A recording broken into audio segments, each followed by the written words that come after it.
How to delete scanned documents on iPhone. To get started, first of all go ahead and open up the Files application on your iPhone. In the Browse section, tap on a location, for example, on my iPhone.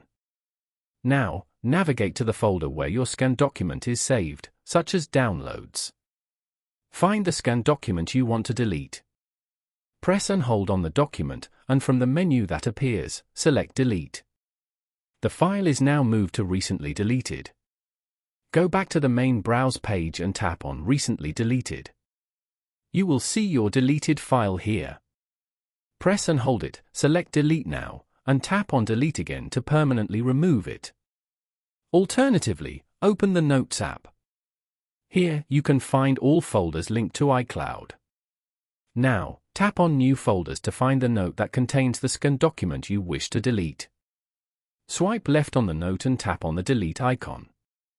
Now, go back to your folders list and tap on Recently Deleted. Find the note, swipe left on it, and tap the Delete icon. Tap on Delete Note again to confirm the permanent deletion. Following these steps, you can easily delete a scanned document on an iPhone.